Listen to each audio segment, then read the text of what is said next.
Hey everybody, it's me, Greg Bosson, CPA and President of QuickBooks Made Easy for Nonprofits, coming at you with the May of 2024 first of two quick tips. We do 2 tips a month now at QuickBooks Made Easy for Nonprofits, trying to help you with your Quickity books. This tip is specifically for those of you that are using the desktop version of QuickBooks. Yes, I know you are still out there and we love you too.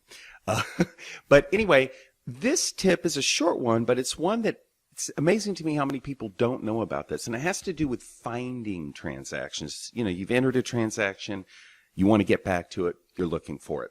Some people, they don't really know about the find feature in QuickBooks. And I see a lot of people, they start with a report. You know, they'll go to like a P&L or something and they'll start double clicking to try and find where the transaction is. And that's not really very efficient. There's another thing that people do which is also not very efficient. You may not even know about this one, but let's say you know what you're looking for is a check.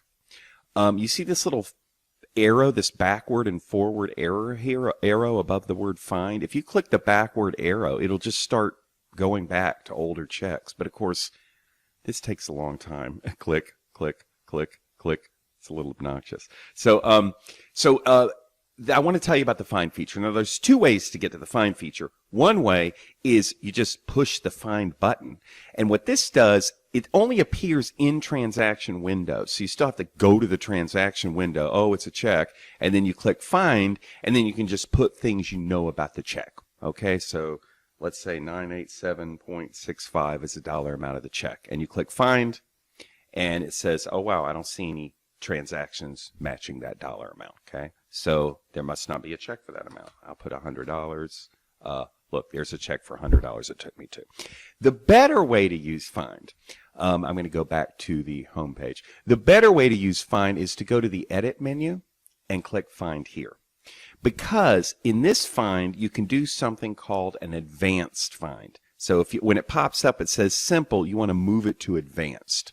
So you can search here in the advanced find. I've already been searching, so I'm going to basically reset this and get rid of all my search filters. You kind of do this using filtering. So I'm just going to start by using the amount. I'm going to click on amount, and I'm going to say I know the dollar figure is 987.65. I'm going to click find, and it's going to give me all the transactions that match that requirement. And look, there is a check for 98765. That's why I like going to the edit find. You're just going to have better luck with it. The find button within the feature is sometimes glitchy. So I like to, within the transaction window, so I like to go to edit and just go to the find here. But anyway, the other thing that's really cool about this advanced find is that you can use additional filters. You can use more than one. So, I mean, there's just a few of them here, but I just kind of want to point out, if I go to name, and I'll insert, I know that the name is Amerigas.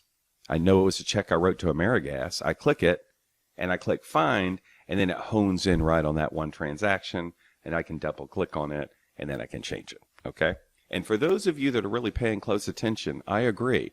Amerigas should not be put to liability insurance. It should probably be put to gas. And you should probably point it to a class. And if it's paid for out of a grant, you probably also want to point it to a grant. If you don't know about that, you probably need some more training from me. But anyway, so and then I'll just kind of save and close that. So that's basically the find feature. And I just want to let you know that if you need more training, maybe you are new to QuickBooks Desktop or you've been using it a while, and you're just wanting to get better at it, and you like the way I teach, we have our biannual 3A webinar series that's coming up next month.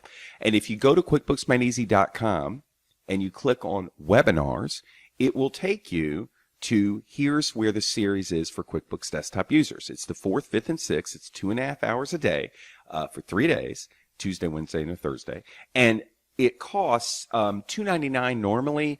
We're going to give you a little coupon. There should be a coupon somewhere around where you're looking at this video to get you, I think, $40 off. But if you look, you'll see This is everything we're covering in day 1, day 2, day 3. Day 3 is really cool. We do restricted grants, special fundraising events, in-kind contributions, donor thank you letters you can get directly out of QuickBooks Desktop. That's kind of cool. Auto-allocating expenses to programs and grants. There's all kinds of neat stuff that we do on all 3 days. It'll be fun. Again, to sign up for it, it's this one here, all 3 days, $2.99. Most people don't sign up for just one day. So here is $2.99 right there. And sign up for it. It'll be fun. And then I get to work with you. See you later.